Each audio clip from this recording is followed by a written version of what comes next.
What's going on, y'all? Welcome back to the Full Circle Podcast. I'm your host, Joel White, aka Coach Joel, aka the handle of whatever social media platform that you found me on. Welcome back to episode number 10. We are back. I know that I was gone for a little bit. I took about probably 2 weeks off. I haven't uploaded in about 2 weeks. I think the last episode with Brandon was number 9 about 2 weeks ago. That's my bad. I ain't gonna lie. Life's been a little busy recently, so had to take care of some things, make sure I was all good, but it's all right. Here we are. We're back. I'm going to be more consistent. I promise. More episodes coming this upcoming week. Obviously tonight, going to drop this once I'm done recording this. And we're going to get back on schedule. So excited for that. But yeah, work's just been busy. Just stuff, man. Life getting in the way. But it's all good. We're back. I'm going to be more consistent. Maybe I'll do a punishment of some sort. Because I did say I would try to get an episode out weekly. And I did fail for the last 2 weeks. But it's been busy, man. It's a good time for sports right now. I feel like that's what a lot of my evenings have been taken up by. A lot of stuff going on, man. FIFA World Cup, the Stanley Cup just got done tonight. The Golden Knights lost. I don't really watch hockey, but hometown team, Golden Knights fan, so that kind of sucks that we lost. I didn't even watch that game. Tonight was the UFC 250, which was a great card, by the way. Every fight. I mean, there wasn't a fight that went the distance. Period. Every fight was super good. I was really interested in the Pereira and the Topuria fights specifically.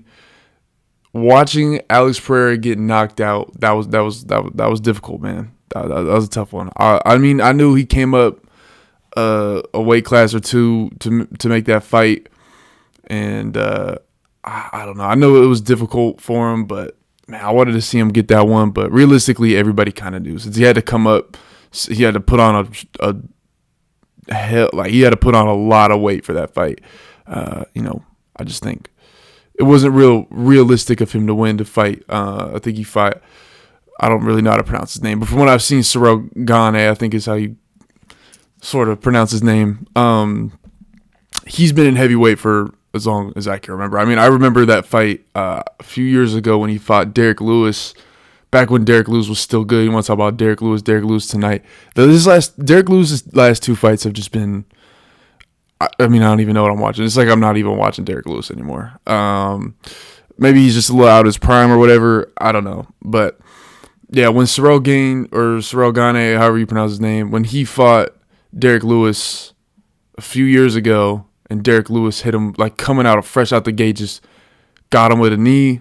Match was over in like 10 seconds. It was crazy. But I do like both of those fighters, so seeing Gane get the win was nice. But Topuria, man, just got his ass whooped. And it was a great fight. I think it's up there with one of the best. It's probably a top 3 fight I've ever seen in UFC. They were trading shots, and I guess Gaethje just broke his face, and literally, bro, like it came to eventually, I don't even think it was the doctor's decision. I think it was the corner's decision to throw in the towel for Topuria to have the match come to an end, which, it's kind of crazy. But anyway, that card was super good. I enjoyed watching that. And then obviously, I'm going to address it now. I know everybody that watches, if you don't know, I am a Spurs fan. I've been a Spurs fan since about 2013 when I started watching basketball. Yes, I did hop on the bandwagon when I was a kid, and I've been on it ever since. I've been there when we were 15th in the West, and we were rocking DeMar DeRozan and LaMarcus Aldridge. Even after those guys, like I've been through the ups and the downs. You know what I mean? But we're finally on the come up. We got a nice, good young team. Just made it to the finals, and we just, I don't know, man, just couldn't get it done against the Knicks. And they were vets and stuff, and I think the biggest thing that came out of this final series was it showed how young we are.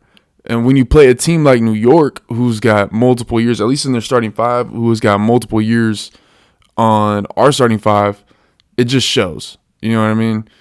I don't know, man. It's tough though. I mean, heavy heart after watching the Spurs lose, man. I remember watching the game 5 last night, and Dylan Harper has been hooping. Dylan Harper is so tough. He's a bucket. I don't know. I'll get into this in a second anyway. But when he missed that layup, bro, at the end, oh my gosh. I fell to my knees and just couldn't believe what I was watching. It was bad. And then he went and he missed both free throws, I believe, to tie the game. No. Was it? No. I forgot. I lost my head in the last few seconds. I knew they were crucial free throws. I forgot. But it's crazy, man. Jalen Brunson owns the Spurs. I mean, 45 in a game to get your first Finals MVP and first Finals win for the organization in however long it's been, 50-some years, is just crazy. I mean, honestly, he might end up being one of the best Knicks of all time after that performance. That was pretty crazy. Credit where credit is due. Jalen Brunson is a bucket, and he was just – it was like watching Patrick Mahomes play football, man. Anytime the ball was in his hands, it was like I genuinely got scared because you don't know what he's going to do. You don't know if he's going to shoot it. You don't know if he's going to drive, bump, get to his little fadeaway, whatever, or if he's going to go to the rack and get a bucket. You have no idea what he's going to do. Same thing with Patrick Mahomes, man. He gets that ball in the pocket, like it's hard watching him play sometimes because he'll just make plays happen out of nothing. And it's like it sucks seeing someone so good play because they just make plays that nobody else should be making. Obviously, OG Anunoby and Josh Hart are just the definition of dogs. I think that the Knicks organization, everyone on the Knicks is dog, honestly. Obviously, like Jose Alvarado, the guys I just named, Anunoby, Josh Hart, Mitchell Robinson's good. I love his defense. They have a really solid squad. And the only person I don't really like is Cat. I think Cat's soft as hell, but just my own opinion. I guess he fit in well, and they just won the championship, so I can't hate. But let's take a second to talk about the shitty booty ass Spurs, right? I mean, how do you blow a lead in every game in the finals? Like, we were up every game and we blew a lead. I understand some of the leads were marginal, but more specifically game 4, right? First half, you set an NBA Finals record for most threes hit in one half. And then the second half, you go down and just completely shit down your leg and lose the game. Blow a 29-point lead. That's at minimum 29 points. That's at minimum 10 shots. A lead in the second half. And you're a professional basketball team. I mean, it just gets to a point where it's a little embarrassing, bro. Honestly. I've been seeing some TikToks about it. About the magnetic ball theory. I don't know, or not the magnetic ball, but I think it's like there's a magnet or magnetic rim or something like that. I don't know, bro. Something fishy was going on with that game. Or we just suck. I don't know, man. De'Aaron Fox needs to get traded back to Sacramento for... I'd take him for a Caniac combo or something, bro. We don't even need nothing. Just get him off the squad. I mean, he played just terrible. This whole... I know he didn't play for most of the Thunder series. I didn't like how he was playing in the Thunder series either.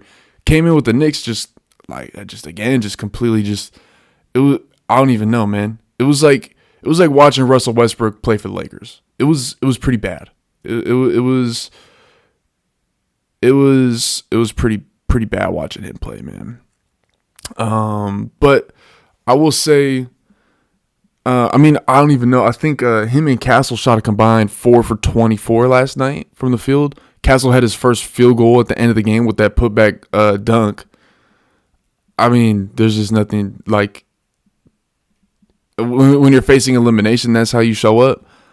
I don't know, man. Hopefully what it will be, and this is where I have a little bit of hope and a little bit of optimism, is the Spurs are very, very young.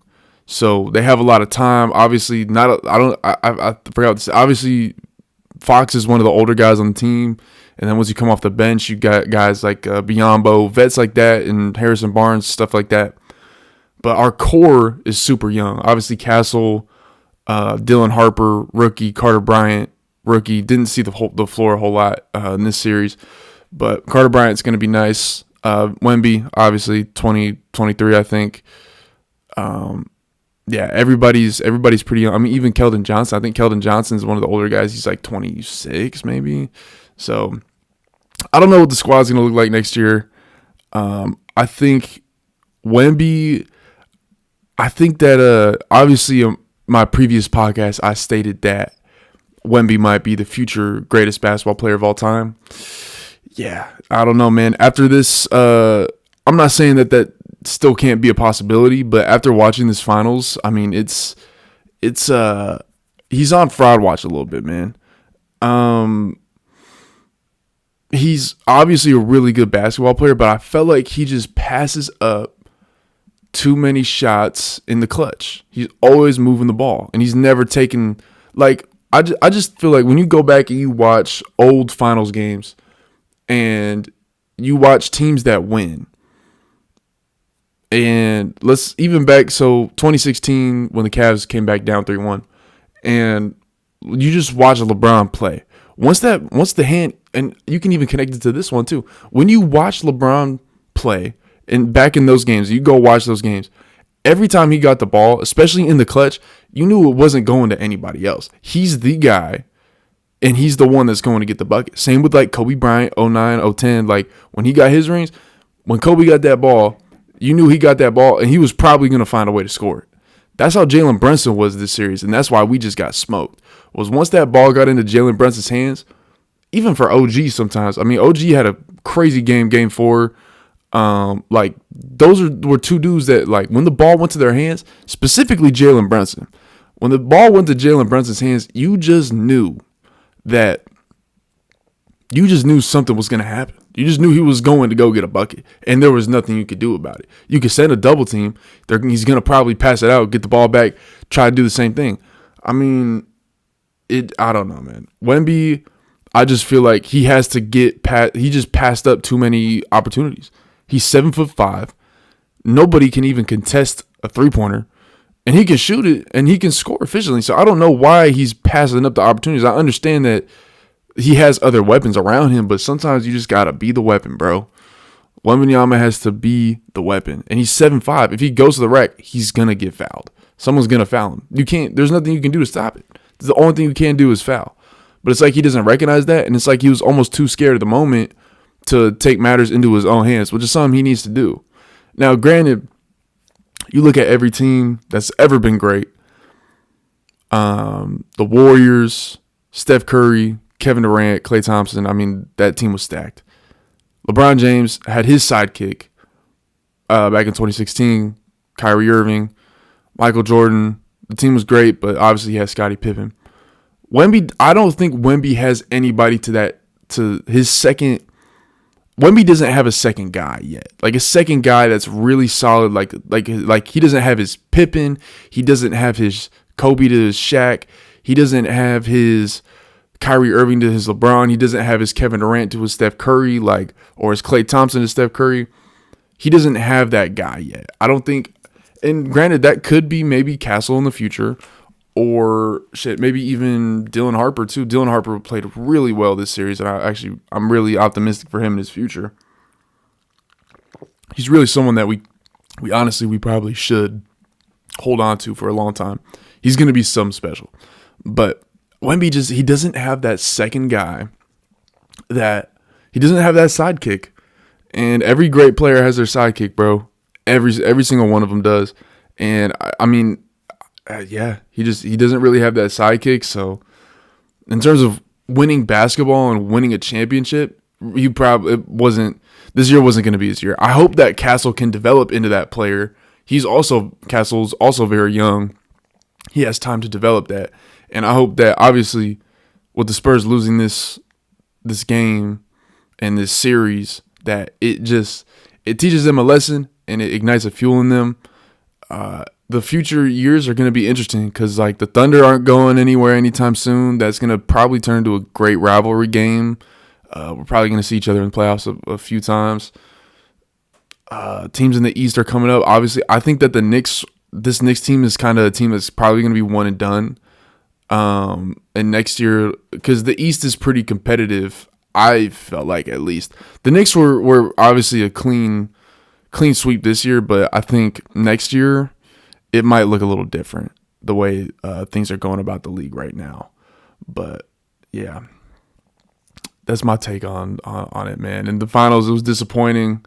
It sucks. New York is getting burnt down to the ground right now as we speak. I think I saw a stat today. I think it was like 63 injured, 4 stabbed and 1 shot. I mean, dude, everybody knew once that clock hit 0, New York, it turned into Gotham City after Scarecrow released that fear toxin, bro. Like everybody was just going maniacal, bro. I saw videos of like dudes, someone threw a firework at the team bus for the Spurs. I saw multiple videos of the school buses getting set on fire. I mean, dude, Knicks fans are crazy, bro. And obviously, like early on in the series too, I think it was when the Spurs beat the Knicks at the Garden. If you were wearing a Spurs jersey within a 5-mile radius of Madison Square Garden, you were going to get your ass beat. I mean, there was a video of that dude I think he was just trying to walk home. He had a Spurs jersey on. Dudes just jumped him. He tried to run away. A dude hit him with a flying drop kick from the back. Threw his ass on the ground. He started beating him up and just taking his jersey off, bro. Utterly insane. But yeah, man, I guess that's just the way the cookie crumbles for this one. I know it's a little late in the episode, whatever. I got a little carried away there, but you know how solo episodes go. We gotta buzz and do a Bible quote. So let's get into it. Today we're gonna look at Psalms 23:4. Even though I walk through the darkest valley, I will fear no evil, for you are with me. Your rod and your staff, they comfort me. Yeah. Every single human is susceptible to fear and anxiety, fearing the unknown or the anxiety, like the anxiety of the unknown, anxiety in determining whether or not you made like a right decision or a wrong decision.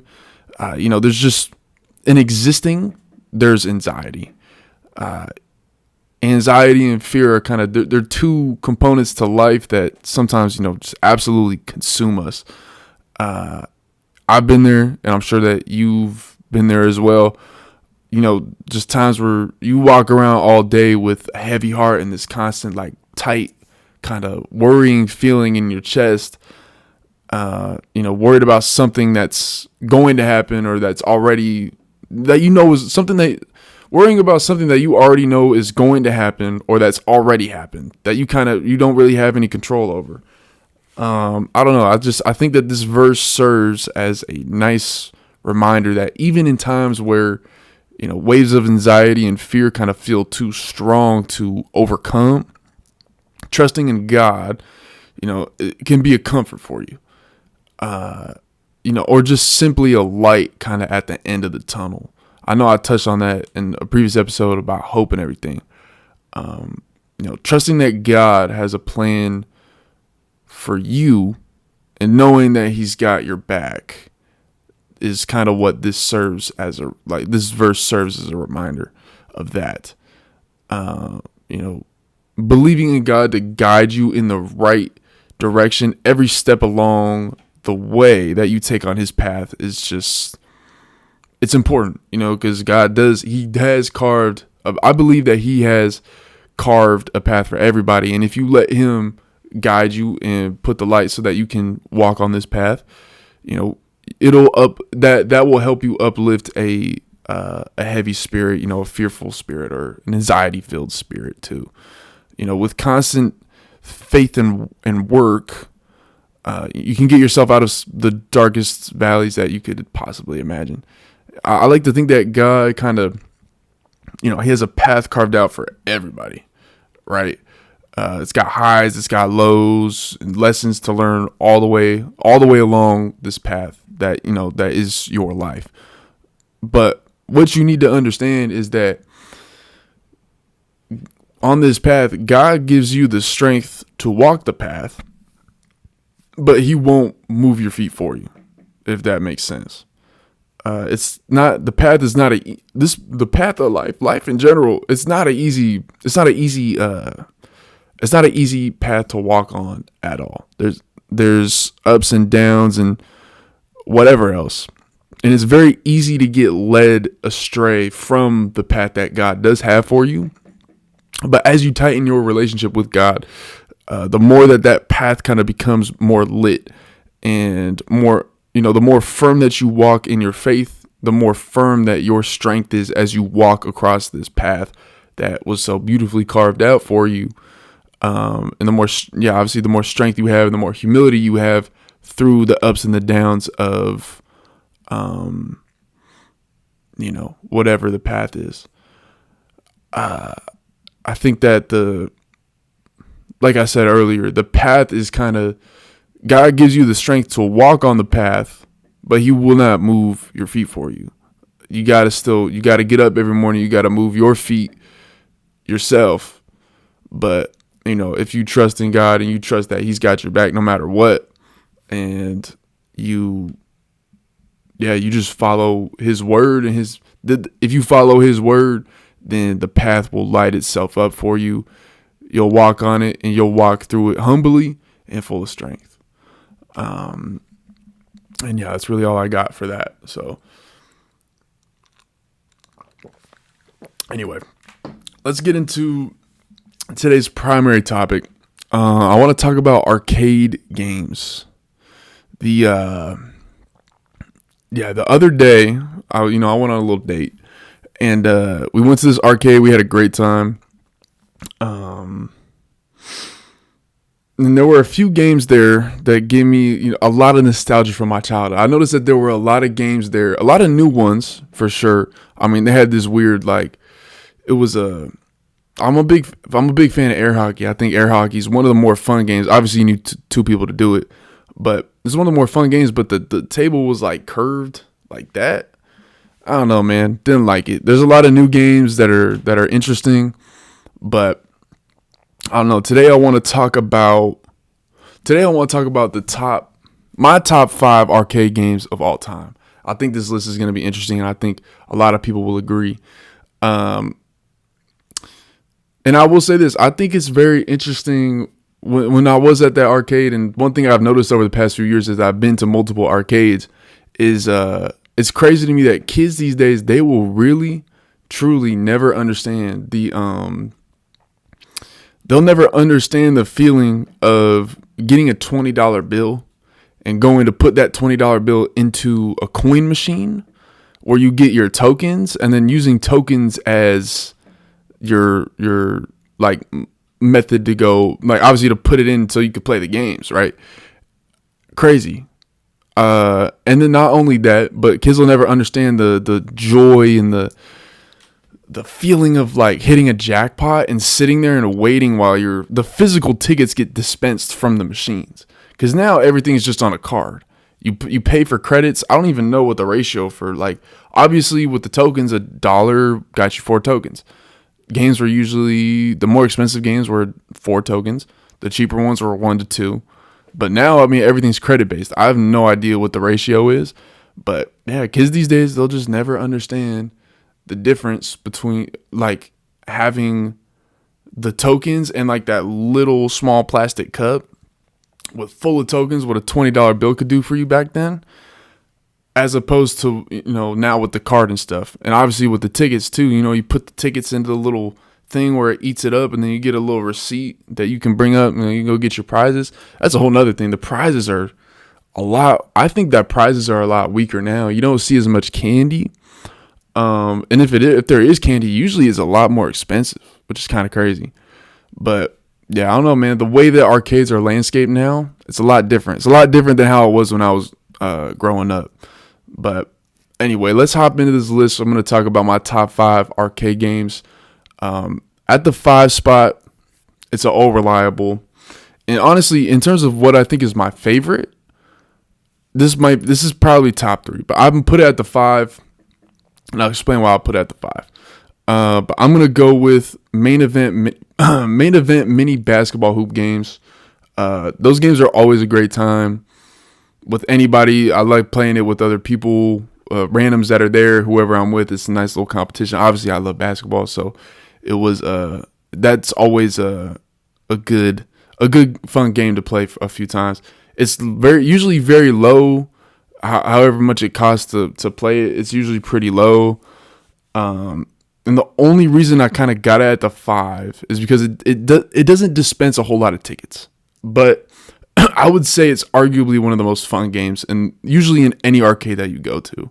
That mini hoop game, and the little basketball game, is probably one that you're going to hit up once or twice, maybe 3 times. But growing up, it was a lot of fun to play. I remember we would go to this arcade and we would get this card that it would be like an all-day pass type thing. And it didn't accumulate tickets, so you were kind of just there to just play the games. So I would use that card, man. I would spend hours at that mini hoop basketball game, bro. I got good. I set the record a few times. It's probably not there no more, but yeah. Anyway, yeah, that's the 5. So 5, we got the mini hoop, the little mini basketball hoops. At the 4 spot, I'm gonna go with a classic. This game is a classic, and if you remember the OG, you remember it before they turned it into the whole big thing. I think the big one's actually kind of cooler, but just for nostalgia purposes, I'm gonna put this at the 2. Gotta go with the ball drop arcade games. I'm not talking about the one where you like hit the button and they all come down. I'm talking about the ones where you hit the button, but it's one singular ball, and whichever piece it lands in, then that's how many tickets you get. The smaller one doesn't dispense a whole lot of tickets unless you hit like the jackpot or you get lucky and you get one of the ones in the middle. The bigger ones usually do. The newer ones dispense a lot more tickets or whatever. But yeah, I don't know. I remember I would spend so many tokens trying to get this thing to time it right so I could drop the ball. The ball comes down, just goes straight in the jackpot. Usually the jackpot was like 500-600 tickets, maybe even a little more sometimes. I seriously think that maybe like I've hit the jackpot on this. There was the jackpot, then there was like the mega jackpot. I think I've hit both maybe one time in my entire life. But I would spend a lot of tokens on this game. I always thought it was super fun, super simple, very fun. It kind of gives you a thrill that's kind of unlike any other game that you play. At least for me. Growing up, nostalgia wins on this one. At the 3 spot, I'm going to go with... sorry, my bad. Lost my train of thought. At the 3 spot, I'm going to go with the Terminator Salvation arcade shooter games. It's just genuinely a banger. I mean, they're like... It's held up for so many years, and I feel like I still see this game in a lot of arcades that I go to now.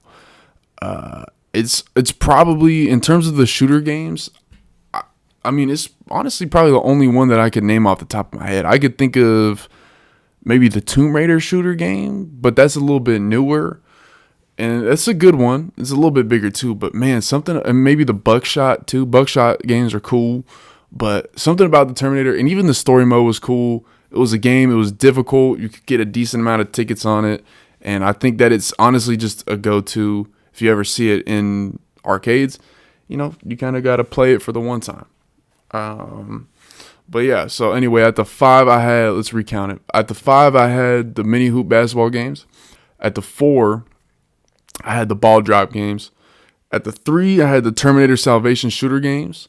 And let's talk about the 2 real quick. At the 2 spot, I got to go with the game that I think I've accumulated probably the most tickets on. And it's just the Big Bass Wheel Spin, if you know what that is. It's literally all you do. You throw some coins in, you pull the lever up, push it down, spins on a wheel. It's a classic. It's never really too expensive in arcades. And even... the worst amount of tickets you could get, which I think is like 10 maybe, which is the one like in between, like if you're about to get a 1,000 or 500, it's the one that you would get before it hits that spot. But usually, instead of getting the 10 tickets, if you don't get the jackpot, then you'll get anywhere between like 40 to like 80 tickets, which I think is pretty good. It's pretty good bang for your buck. And your overall chances of just getting a good amount of tickets on it are usually going to be pretty good. It's a classic. It's fun, it's got a thrill, and you have the opportunity to win a lot of tickets. So it's got to go at my 2 for me.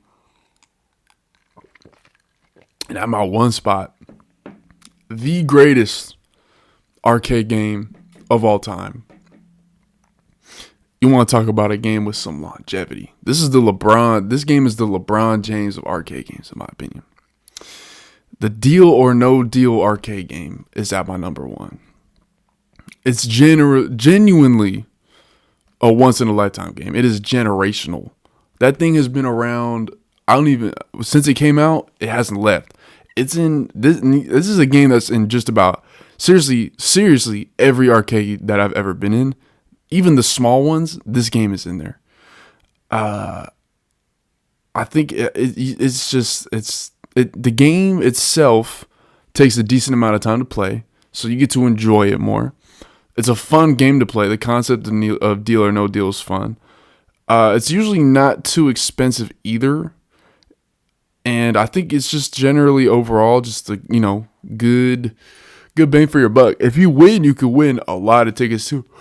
Especially if you do especially if you do the double deal, where I think it's like instead of 100 and 200 being the max prize, it's like 200, 400.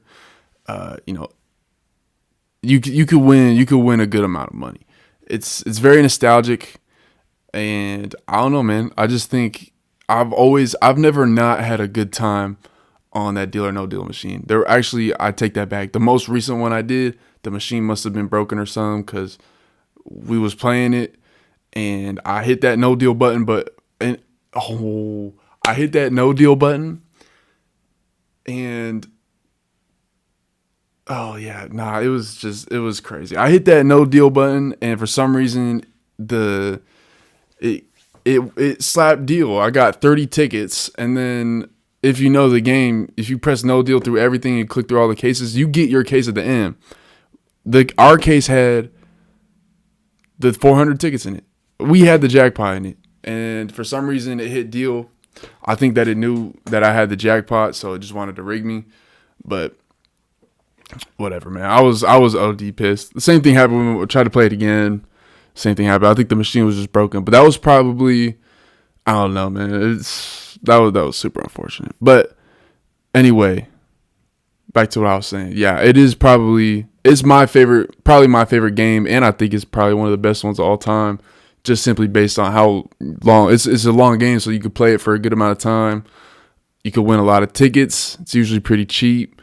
And yeah, it's been so long, bro. Like I also genuinely wonder how old the women in that game are now, the ones that open the cases. I wonder how old those women are now, and where they are now, especially. I think that whoever, I don't know, like, I wonder if they know that they're kind of engraved in history, bro, forever. Just being part of one of the best arcade games ever. I don't know. I wonder where they're at, what they're doing. I don't know. I think that would be interesting. That'd be an interesting YouTube video. I might need to hop on that, but I have no idea. I could probably just type it into Google right now and see it, but yeah, I have no idea. But yeah, other than that, that's my top five arcade games of all time. If y'all got any opinions on that, any ones that I might have missed, I could probably do an honorable mention list, but I'm not sure, man. I'm not a big fan of all the newer games. They're not too engraved in history just yet. I know there's probably a lot of older games I'm missing, obviously, like Pac-Man and what are the other ones? I'm blanking right now. It's a little late right now, but yeah, there's definitely like older games that I'm missing. Pinball might be somewhere in there. Pinball's classic, but I don't really think you even usually would win a lot of tickets from. I don't even think you won tickets. I've never played pinball, won tickets, but yeah, there's a couple other games. I know air hockey has to be on there if we want to talk about 2-player games. I mean, air hockey gets serious with whoever I'm playing. Just know it gets serious, but. Yeah, that's my top 5. I hope y'all agree with that on some, and let me know what y'all think about it in the comments. But other than that, that's really all I got for y'all today. If you made it all the way to the end, thank you. Appreciate it. Leave a comment, like, subscribe, do all that good stuff for 10 years of good luck. Other than that, I'm going to start posting more often. Got the mics, got some people that want to do some podcasts too, so we'll have more guests on the show. And, yeah, I don't know. Like I said earlier, maybe I'll do a punishment because I missed out on 2 weeks of it. But, yeah, other than that, that's all I got for y'all today. So, appreciate y'all for watching if y'all stay to the end. And I'll catch y'all on the next one.